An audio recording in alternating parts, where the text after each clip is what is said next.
পাঁচ খেলোয়াড়কে বোকা বানিয়ে রদ্রিগো গয়েজের গোল, যা দেখে অবাক বিশ্ব। বিস্তারিত জানতে পুরো ভিডিওটি দেখুন এবং খেলার সব আপডেট পেতে সাবস্ক্রাইব করুন আমাদের ইউটিউব চ্যানেলটি ও ফলো করুন ফেসবুক, ইনস্টাগ্রাম ও টিকটকে।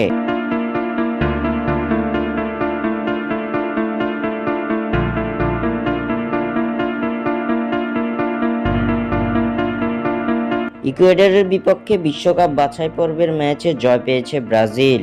এদিন 1-0 গোলের জয় তুলে নিয়ে হারের বৃত্ত থেকে বেরিয়ে এসেছে দড়িবালের শিষ্যরা। ইকুয়েডরের বিপক্ষে এদিন ব্রাজিলের একমাত্র জয়সূচক গোলটি করেছেন রদ্রিগো গয়েজ। ম্যাচের 30তম মিনিটে নান্দনিক এক গোলের মাধ্যমে সেলেসাওদের জয় এনে দেন রদ্রিগো। তবে ব্রাজিলের এই জয়ের থেকেও বেশি বিস্তর আলোচনা করা হচ্ছে রদ্রিগো গয়েজের এই গোলটি নিয়ে।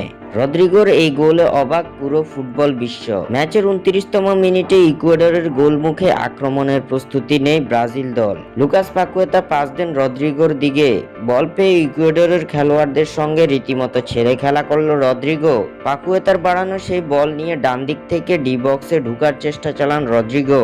রদ্রিগোর সামনে তখন ছিল ইকুয়েডরের 5 খেলোয়াড়, যারা রদ্রিগোকে মার্ক করে রেখেছিল। তবে এই 5 খেলোয়াড়কেই বোকা বানিয়ে ডি বক্সের বাইরে থেকে বুলেট গতির শট নেন রদ্রিগো, যা ঠেকাতে পুরোপুরিভাবে ব্যর্থ হয়েছে ইকুয়েডরের গোলরক্ষক।